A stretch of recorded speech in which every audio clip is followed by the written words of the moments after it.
I speak to you now, not as a distant teacher, but as the voice of your own consciousness.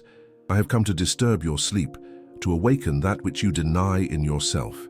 There is a poison around you, subtle, silent, insidious, and it may come from someone you call close. I have seen many like you, hearts that flutter, souls that shrink, lights that dim, and I assure you, this is not your fate. Let me show you. From the moment you rose today, did you feel heavy? Not by your own load, but by an unseen weight. Did you enter a room and the air seemed thicker? Did you call to someone you love and sensed hesitation? These are not accidents. These are warnings. Consciousness attempting to speak, telling you someone near you is poisoning your energy. I promise this. Within these words you will discover signs you can see, feel, sense, at least 7 signals, that a being close to you is draining your vitality. I will not sugarcoat. I will not lull you with platitudes. I will speak as truth. And when you know you can reclaim your power, listen, first sign, you carry a weight you can't name. You wake depleted. Your bones ache with invisible fatigue. Your dreams feel distant. This heaviness is not born of your day. It infiltrated your field. Someone steeped in resentment, envy, anger. They leak into your aura. Their frequencies, darker, lower, invade your field, and you begin to mirror them. And yet deep inside, you know, this heaviness is not yours. Next, when they smile for your good, every word is a seed of doubt. Are you sure? Be careful. Do you really want that? Their concern is an undercurrent of control. Love that fears is not love. It is a cage. Love that speaks through fear, that demands reassurance. It is poison masked as devotion. Third, they take the posture of victim. They fold their wounds into you. Nobody hears me. I suffer. You don't care. You find your heart torn, drawn to soothe, to rescue. But this is not healing. It is a trap. Their suffering becomes a demand. Their silence becomes your guilt. Their emptiness becomes your debt. Fourth, every conversation is a minefield. You find yourself triggered, tears, rage, shame, and over small remarks, and then you blame yourself. But I tell you, this triggering is too precise. They are reflecting your shadows, yes, but with intent. They weaponize your pain, knowing exactly where your edges bleed. Their mirror is haunted. Fifth, after you meet them, you feel emptier. Your glow dims, your thoughts clog, your breath shallow. You were once enlivened in their company. Now you are flattened. When connection costs your light, it is no longer connection. It is energy theft. Already, even if only one of these sings true in your life, the poison flows through. You may deny. You may blame fatigue, stress, circumstance, but I, your inner witness, tell you, deny no more. Observe. I remember a disciple asking me, "Master, why do some relationships suffocate rather than free?" And I told him, because love has become a transaction, because devotion has become barter, because one soul is demanding space inside another. And when you allow someone to occupy your inner realm without permission, your sanctum becomes compromised. So watch yourself. When you hesitate to speak, censor your truth, walk on eggshells, you have already given them residence inside. But awareness is your weapon. To see is to cut. Awareness severs threads without blood.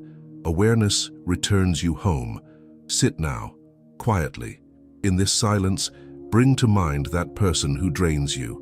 Don't resist. Don't judge. Feel their field as separate from yours. Sense your own aura, luminous, fluid, and sense theirs, dense, cloudy, murky. Inhale, and in one exhalation, cut every invisible thread. Reclaim your inner ground. Feel your body grow lighter. Feel your breath deepen. Every act of awareness is an act of liberation. Every time you return to your center, you dissolve the poison structure. You unleash your river once more. And know this, no one can truly steal your energy unless you forget your own source. I have often said, love is the most dangerous poison when it is unconscious. The world praises love, worships it, writes songs to it, but almost nobody understands what love truly is. What most people call love is only possession dressed in perfume. They say, "I love you," but beneath those words hides a silent threat. You belong to me. And once ownership begins, poison begins. Because the moment you try to own another, you kill their freedom. And when freedom dies, energy turns sour. You have all tasted this bitterness. You smile at someone, yet feel your body tighten. You hear their words of affection, but there is an undertone of demand. Their eyes don't see you, they measure you. You become a mirror for their insecurity. Slowly, without noticing, you start to shrink yourself so that they can feel larger. This shrinking is invisible, but it drains your vitality more than any physical labor ever could. I tell you, this is the greatest danger of proximity. Those who stand closest to you can reach the deepest parts of your being. A friend's word can open your heart, but that same word can also pierce it. You cannot avoid exposure, but you can remain conscious. When you are conscious, no one can truly poison you, because their energy finds no entry point. It hits your awareness and dissolves. But when you are asleep, unaware, when you live mechanically, their vibrations sink deep. You begin to dream their dreams, speak their words, think their thoughts. Soon, you no longer know where you end, and they begin. This is the disease of unconscious relationship, a merging without awareness, a closeness that suffocates rather than liberates. I once told my disciples, never allow anyone to enter your inner temple without awareness. If they come with love, you will feel expansion. If they come with control, you will feel contraction. That is the test. Awareness is the gatekeeper, feeling is the message. When you feel small around someone, you are already under their influence. When your energy contracts, it means your spirit is defending itself. Don't call that loyalty, don't call that friendship. Call it what it is, energetic slavery. The world is full of such relationships. Husband and wife, parents and children, lovers and friends, all pretending to love, yet constantly poisoning one another. The poison is born out of fear. They are afraid to lose you, afraid to be alone, afraid to face their emptiness. So they cling. They build cages and call them homes. They manipulate and call it care. They dominate and call it protection. Humanity has learned to decorate its prisons beautifully. Do you understand? You have been taught that to separate is cruel, that to say no is heartless. But I tell you, to remain in a toxic bond is the true cruelty. Cruelty to yourself, cruelty to the other. Because when you remain in unconscious attachment, both remain asleep. Only distance allows clarity. Only solitude can show you whether love was real or just dependency. When you begin to awaken, you will notice subtle shifts. The same person who once excited you now feels heavy. The same conversation that once felt intimate now feels exhausting. Their laughter no longer lifts you, it drains you. Do not feel guilty. Energy does not lie. When two frequencies no longer resonate, it means growth is occurring. It means your vibration is changing. The universe is asking you to move on, but people rarely listen. They cling, hoping to revive what has already died. They romanticize their suffering, calling it devotion. They think endurance is virtue. Yet I say endurance without awareness is slavery. You are not here to endure, you are here to be alive. If a relationship does not make you more alive, it is not love, it is bondage. I have seen disciples cry, "Master, but he is my friend, my brother, my mother. How can I withdraw?" And I tell them, withdraw does not mean hate. Withdraw means see clearly. Stand in your own energy first. Let your light return. From that clarity, decide how to relate. Then your love becomes compassion, not dependency. Compassion gives space. Dependency takes space. Compassion uplifts. Dependency exhausts. That is the difference between nectar and poison. You must learn to protect your energy as you protect your breath, because every interaction either nourishes or depletes you. Look around. How many conversations end with you feeling inspired? How many leave you numb? How many people celebrate your joy, truly without comparison? These are mirrors. They reveal the company you keep. You will always vibrate with those around you. Choose your atmosphere as carefully as you choose the air you breathe. There is a meditation I share with those ready to detox their relationships. Sit silently and imagine all the people in your life standing before you. Don't judge them, just feel. With each name, each face, observe what your body does. Does it open or close, expand or contract? That reaction is truth. Trust it. Your mind may lie, your energy never lies. Listen to your vibration. It will tell you who nourishes and who poisons. If your heart closes in someone's presence, step back. If your laughter dies near them, protect your space. You owe no one your suffering. You are not responsible for maintaining another's illusion of love. You are responsible only for your own clarity. Only a clear being can truly love. A poisoned being only infects others. Remember this: energy poisoning cannot exist where there is awareness. The moment you observe it, it loses power. Awareness is light. Poison lives in darkness. Don't fight the toxic person. Illuminate the dynamic. Once light enters, manipulation dissolves, control collapses, and only truth remains. I know that many of you, when you begin to see these truths, feel a strange sadness. You say, "But I love them. How can I protect myself without closing my heart?" Listen carefully. Protection and closure are not the same. To protect yourself means to stay aware, not to build walls. To close your heart means to fall asleep again, to let fear decide. I am not asking you to reject anyone. I am asking you to awaken in their presence. Awareness is not a sword, it is a mirror. When you hold this mirror in front of someone, two things can happen. Either they recognize themselves and begin to rise with you, or they turn away offended by the reflection. If they turn away, bless them. They are not ready for your vibration yet. Do not chase them. The river does not run backward to please the rocks it once passed. When someone poisons your energy, they are not your enemy. They are your teacher in disguise, a mirror showing where you are still vulnerable. Without them, you would not know how easily your light flickers. They come to test the strength of your awareness. So do not hate them, use them. Transform the poison they bring into medicine. This is the alchemy of consciousness, turning darkness into light, turning pain into awakening. I have turned my own wounds into wisdom. I have walked among those who condemned me, who projected their fears, who tried to dim my flame, and I thanked them, because they gave me clarity. Every time they judged me, I looked deeper within myself. Every insult became meditation. Every betrayal became a lesson in detachment, and through that fire, I discovered an invulnerability no poison could touch. You too can discover this power.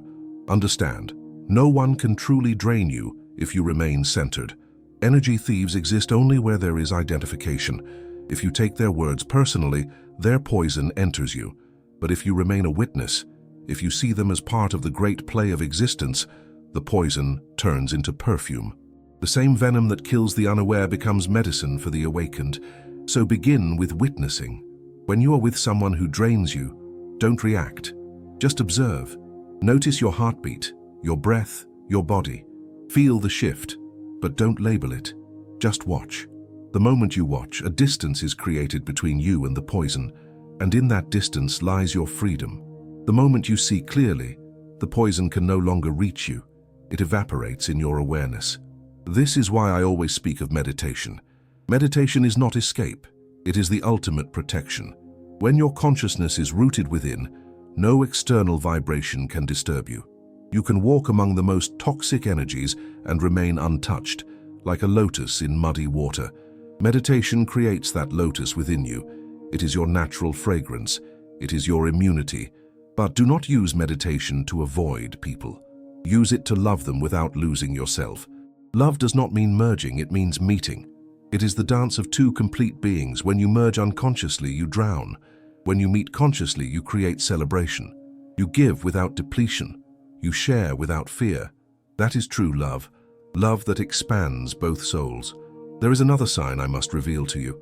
When someone close to you begins to poison your energy, you will feel subtle guilt for being yourself. They will not tell you directly, but their silence, their tone, their disapproval will whisper, "You are too much." You will begin to shrink to keep their comfort intact. That guilt is the most dangerous poison of all, because it disguises itself as love. When you begin to feel guilty for your joy, your freedom, your authenticity, you are already enslaved. I say to you, never apologize for your light. If your brightness hurts someone's eyes, let them wear shades. You were not born to dim yourself. You were born to shine so fully that even the blind remember the sun. The world needs your authenticity, not your adaptation. If someone feels threatened by your aliveness, it is their lesson, not your fault. I am not asking you to rebel with anger. That would still be poison. I am asking you to rebel with awareness. Withdraw quietly, gracefully, without explanation. Don't argue, don't convince. The energy of argument keeps the bond alive. Simply disappear inwardly. When you stop feeding their drama with your attention, the entire structure collapses. You will feel sudden silence, heavy at first, then liberating. That silence is the sound of your own energy returning to you, and once it returns, you will notice something miraculous: joy without cause. You will laugh for no reason. You will breathe as if you have been underwater for years. That is the taste of freedom. You will realize that no person ever truly drained you. You were simply giving your power away. The moment you stop handing it out, you become infinite again. Then, if you choose to stay with that person, your relationship transforms, because now you are not dependent. You relate from fullness, not need. And if they cannot meet you there, they will drift away naturally. Let them. Love that needs control will die in the air of freedom. Only real love can breathe there. This is the paradox.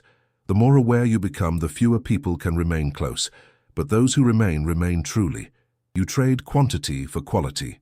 You stop collecting people and start cultivating presence. You no longer crave validation. You become enough unto yourself. And from that fullness, even one honest connection feels like a universe. Remember, my beloved, the world is full of unconscious vibrations. You cannot hide from them, but you can transcend them. Walk in awareness and even poison will bow before you. The moment you are centered, the snake becomes your ornament. The poison becomes your strength. Awareness is the ultimate antidote. I know, my beloved, that what I am saying can be uncomfortable, because when you begin to see how energy truly moves between people, you can no longer hide behind illusions. You start noticing that almost every interaction in the world is a subtle trade of energy. People giving, taking, stealing, begging for attention, admiration, validation. And suddenly you realize the world runs on energy theft. It is not malicious. It is unconscious. People are starving for aliveness, so they feed on each other. This is why I tell you, to live consciously in this world is to live like a flame among winds. You must learn to dance without losing your center. There will always be those who unconsciously try to pull your energy. They may do it with tears or with charm, with anger or with love, but the mechanism is the same. The only difference lies in your awareness. If you remain asleep, you will be drained. If you remain alert, you will simply observe the game and smile. Once you recognize this dance, you stop blaming others. You understand that everyone is acting from their own lack. The one who poisons your energy is not your enemy. They are simply empty. They cannot create energy within themselves, so they must borrow it from others. How can you hate them? They are suffering. But compassion does not mean allowing yourself to be drained. Compassion must begin with you. If your cup is empty, you cannot offer love to anyone. So fill your own cup first. Sit in silence. Meditate until you can feel your own energy field glowing around you. This is not imagination. It is reality. Every being radiates. When your energy field is luminous, others will feel it. Some will be inspired by it. Others will be irritated. That is natural. The sun does not apologize for shining, nor should you. Those who can handle the light will grow beside you. Those who cannot will move away, and that too is grace. There is a strange beauty in this purification. You lose people, but you find yourself. You stop chasing approval, and suddenly peace descends. You stop explaining, and silence becomes your language. You begin to feel energies before words are spoken. You sense when someone approaches with hidden motives. You know when a smile hides jealousy.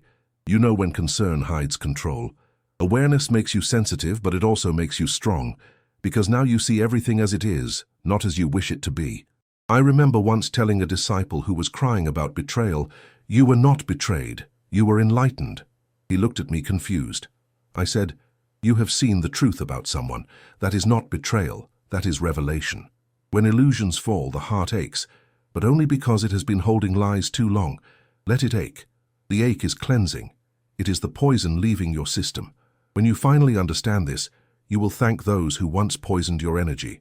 You will see that they forced you to build your inner strength.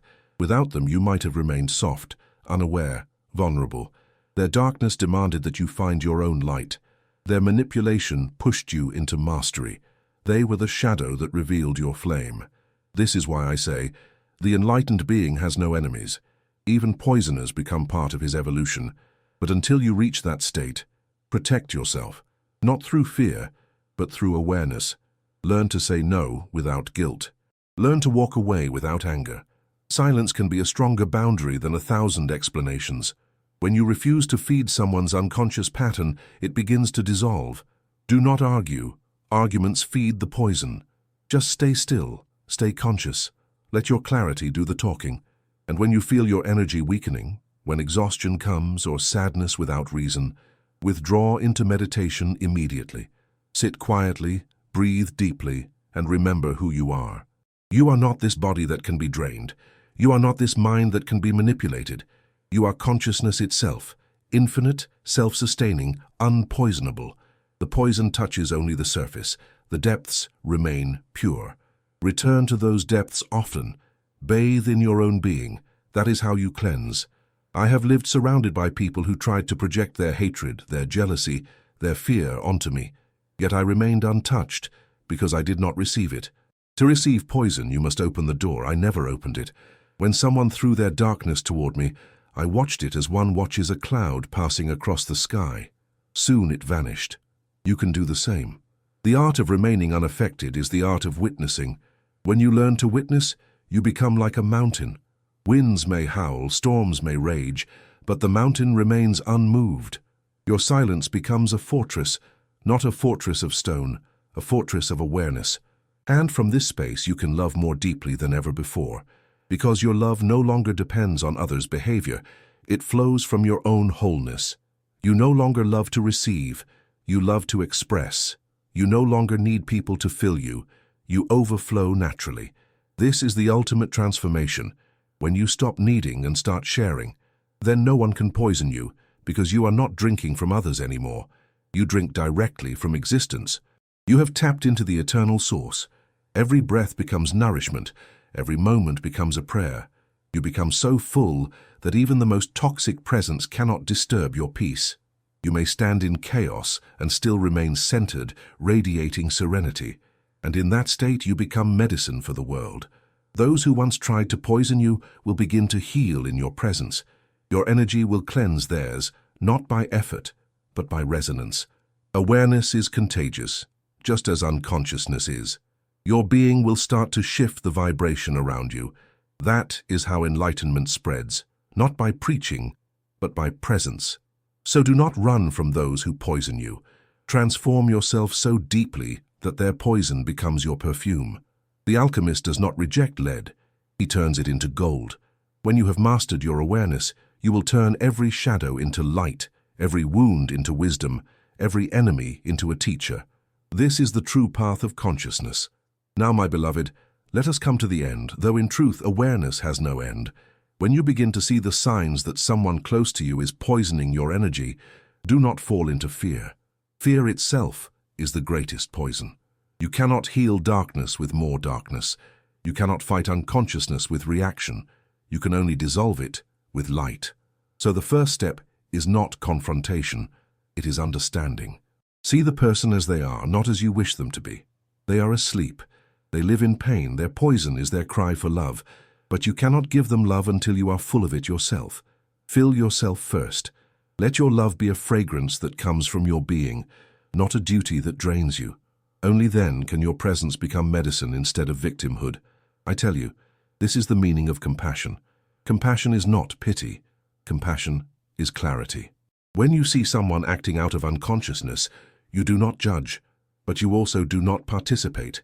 You remain present, available, silent.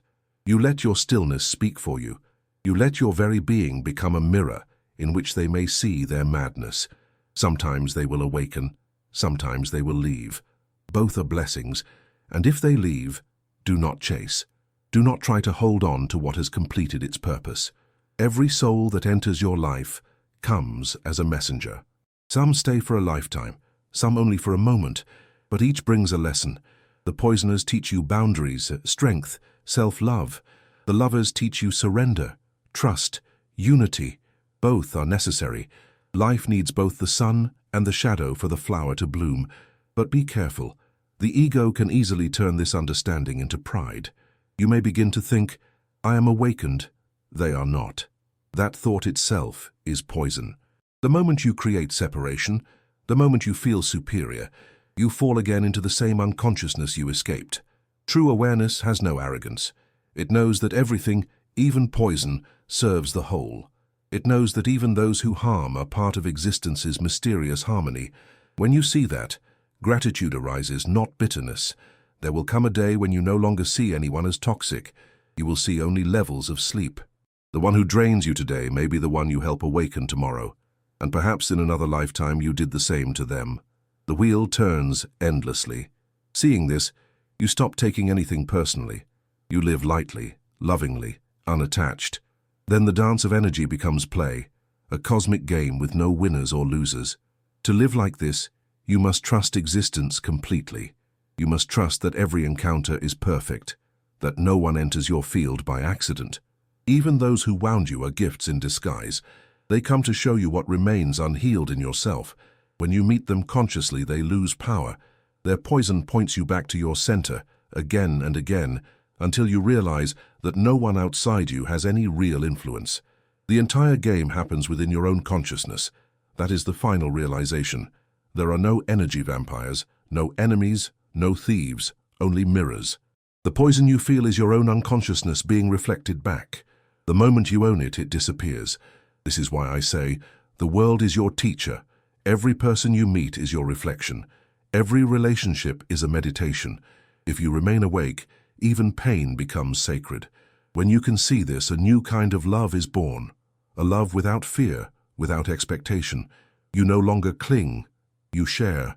You no longer depend, you celebrate. You no longer ask for completion. You give from your wholeness. Such love cannot be poisoned because it does not depend on another's response. It is like the sun, shining even on those who curse it. It gives, not because the world deserves it, but because it is its nature to give. I invite you to live like this, open, radiant, fearless. Let awareness be your only protection. Let silence be your only answer to toxicity. Let compassion be your only weapon. Then you will walk through the world untouched. People may project, they may judge, they may try to wound, but you will remain like the sky, vast, empty, unhurt.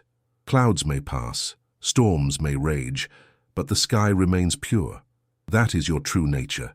Before you leave this moment, I want you to sit quietly and feel the energy in your body. Feel the warmth in your chest, the vibration in your hands, the quiet aliveness behind your eyes. That is your essence. No one can take it from you. Not a lover, not a friend, not a family member, not even death. It is eternal. It is the source of all love, all joy, all peace. Remember it. Return to it again and again. This remembrance is your armor. When someone tries to poison you with doubt, remember your stillness. When someone tries to infect you with fear, remember your breath. When someone tries to steal your joy, remember that joy is not a possession. It is your nature. No one can steal what you are. You can only forget it. Awareness is remembering. Now, if this truth resonates in your being, do not let it remain as mere words. Live it. Watch the relationships in your life with new eyes. See who nourishes your soul and who drains it. Don't judge. Just see. Begin to move gently away from those who darken your energy and move closer to those who bring light. But most of all, move closer to yourself. When you are close to your own being, all relationships become sacred, even the difficult ones. And if these words have touched something deep within you, do not rush to share them. First, live them. Let them become your fragrance. Let others feel your silence, your strength, your calm, and they will begin to awaken too. The most powerful teaching is not spoken, it is radiated. Become that radiation, become that clarity, become that love that cannot be poisoned. Remember, I am not giving you a belief, I am giving you awareness. Beliefs can be stolen, awareness cannot. Carry it within you like a flame in the wind. Protect it, nurture it, expand it. Let it light the path not only for you, but for those still lost in the fog. That is the true revolution, the revolution of consciousness. Now go, my beloved, and walk this earth lightly. Let your energy be pure, your presence be healing, your silence be luminous. The world needs beings who cannot be poisoned, beings who have turned every wound into wisdom, every shadow into light. Be that being, be that light, be that silence. And if these words have awakened even a spark of truth in you, hold it close, let it grow, and when it becomes fire, share it. Not as teaching, not as preaching, but simply by being. For existence speaks loudest through the ones who live in awareness.